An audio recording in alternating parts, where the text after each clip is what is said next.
जय गुरु जी। संगत जी।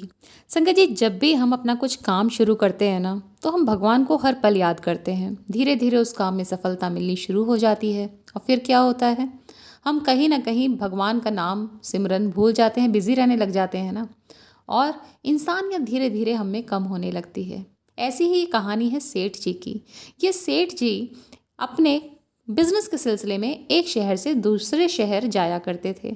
एक दिन वो अपने शहर से दूसरे शहर जा रहे थे बिजनेस के सिलसिले में, तो उन्होंने 3 बॉडीगार्ड अपने साथ रखे।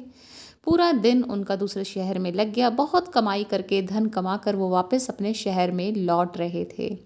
शहर में अपने आ ही चुके थे, उसके गेट के पास ही खड़े थे। तब उन्हें लगा कि यार, अगर मैं इन तीनों बॉडीगार्ड को अंदर ले गया तो मुझे इन्हें खाना पूछना पड़ेगा, क्योंकि शाम हो चली है, खाने का समय हो चुका है। तो बेटर है कि मैं इन्हें यहीं से दफ़ा कर दूं, बोल दूं कि आप लोग जाओ, थैंक यू सो मच। और उन्होंने ऐसा ही किया। लालच में आके, कंजूसी में, उन्होंने अपने उन 3 बॉडीगार्ड को बोला कि अच्छा, बहुत अच्छी यात्रा रही, आपने मेरा बहुत साथ दिया, थैंक यू, अब आप जा सकते हो।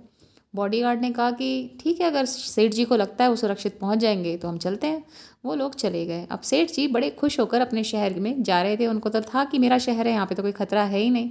थोड़ी दूर आगे चले तो उनको 60 डाकुओं ने घेर लिया। सेठ जी की हालत खराब। सेठ जी की कनपट्टी पे बंदूक रखी गई और बोला गया, थैले में जो कुछ है बाहर निकालो। सेठ जी ने धीरे धीरे अपना सामान बाहर निकालना शुरू किया। वो सामान निकाल ही रहे थे कि उनकी नज़र 2 डाकुओं पर पड़ी और उन्होंने उन्हें पहचान लिया कि अरे सोनू मोनू, तुम। तो सोनू मोनू ने जो अपना मुंह ढका हुआ था वो हटाया कि सेठ जी ने तो पहचान ही लिया है, और उन्होंने हाथ जोड़े, माफ़ी मांगी सेठ जी से और अपने 58 साथियों को समझाया कि ये मेरे सेठ जी हैं, हम इन्हें नहीं लूट सकते हैं, हमने इनका नमक खाया है। वो जो बाकी 58 साथी थे, सबने विरोध किया, बट अंत में अपने 2 साथियों की बात मान गए।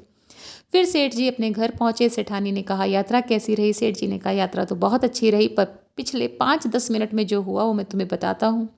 जब उन्होंने सारी कहानी सेठानी को बताई तो सेठानी ने बहुत अच्छी बात कही। संगत जी, सेठानी ने कहा कि ये जो 60 डाकू थे ना, वो 60 मिनट थे 1 घंटे के, जो ये बता रहे थे कि हमारे जीवन में हर घंटा, हर 60 मिनट बहुत महत्वपूर्ण है।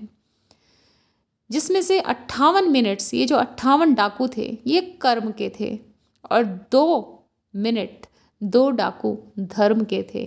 और वो 2 धर्म के डाकू जिन्होंने आपका नमक खाया था, वो उन 58 कर्म के डाकुओं पर भारी पड़ गए। तो कहने का तात्पर्य संगत जी सिर्फ इतना है कि अगर हम अपने 60 मिनट में से 2 मिनट भी अपना सेवा, सिमरन या नाम जप को देने लगें, तो बाकी के 58 मिनट ना खुद प्रभु अपने हिसाब से नियंत्रित कर लेंगे। तो इसलिए थोड़ा समय ईश्वर के लिए, अध्यात्म के लिए निकालें। जीवन में जब भी सक्सेस के रास्ते पर आप होते हैं और सक्सेस मिलती चली जाती है, तो कभी भी नाम जप ना छोड़ें, इंसानियत ना छोड़ें, भगवान को याद करना ना छोड़ें। जय गुरु जी। शुक्राना गुरु जी।